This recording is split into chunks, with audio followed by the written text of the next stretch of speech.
Você percebe, cara, que o final das duas é a mesma coisa? Culpa. Uhum.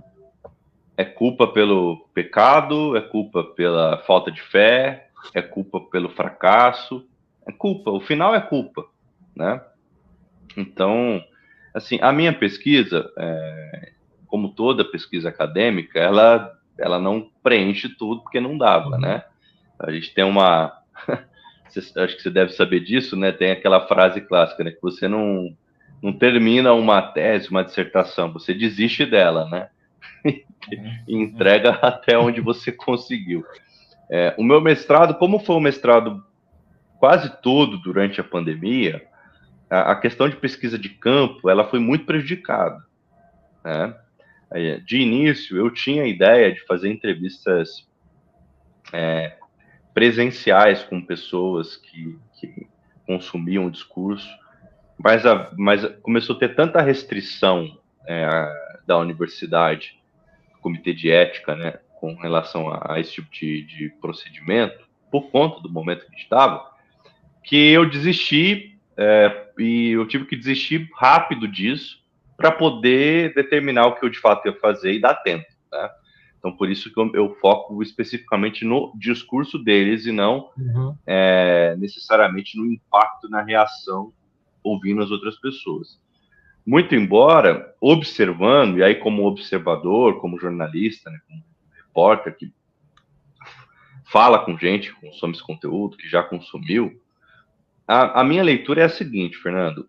Como as relações elas são emprateleiradas, a hora que esse sujeito dá de cara com o fracasso, ele não tem ninguém para ajudar.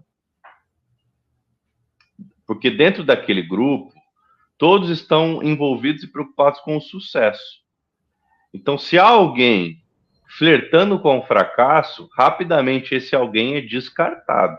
Então, essa pessoa ela se vê sozinha, ela não se vê só fracassada, ela se vê sozinha em meio a um fracasso. E diante de uma culpa que ela vai carregar, porque a mensagem da teologia cult ela é mais agressiva no que diz respeito a culpabilizar as pessoas pelo fracasso. Se você pegar, por exemplo, as declarações do sujeito Pablo Marçal, que é um dos discursos que eu analiso, ele sempre culpa o outro. Então, o caso da montanha, o responsável pelo resgate do Corpo de Bombeiros disse que foi o resgate mais complicado da história daquele Pico dos Marins. Que as pessoas quase morreram de fato ali.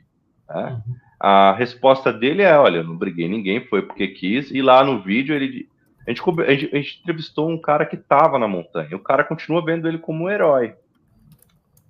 O impacto pernicioso, né, é muito grande, né? Porque a pessoa ela demora anos para entender que aquilo está vendendo para ela uma realidade que não existe, que não é alcançável. Porque o fracasso, gente, todo fracasso, você vai lidar com vários fracassos. Qualquer pessoa normal lida com vários fracassos ao longo da vida, com decepções, com erros de decisão, né? Então, você imaginar que por ouvir alguém que está falando algo, algum influenciador, que eu vou conseguir me esquivar dos fracassos da vida, isso é muito problemático, porque a hora que eles vierem, eu vou estar sozinho, depressivo e com culpa. Então eu percebo que as pessoas com quem eu já tive contato, que saíram desse movimento, elas ainda tem muita dificuldade para lidar com essa culpa que elas estão carregando.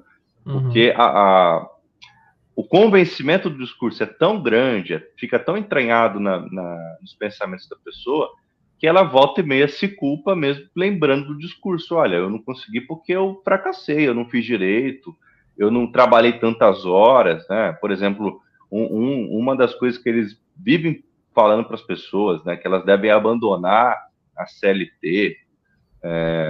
Você dizer isso é, no mínimo, irresponsável, porque não é todo mundo que tem capacidade, que tem habilidade, que tem o dom de ser empreendedor. Então, você dizer que qualquer pessoa pode enriquecer, só basta largar a CLT. Aliás, um dado interessante de hoje, né, que o Brasil bateu recorde em número de pessoas trabalhando, né, 100 milhões de 100 pessoas milhões. trabalhando, é um recorde, é o maior número desde 2015. Então, assim, como é que você prega num país tão pobre como o Brasil, tão desigual como o Brasil, que as pessoas, elas, para prosperar, elas devem abandonar a CLT e empreender, trabalhar, ou igual um outro que disse, né, que não tem ninguém que trabalhe 14 horas por dia que não prospere. É uma falácia, né, que produz uma culpa terrível.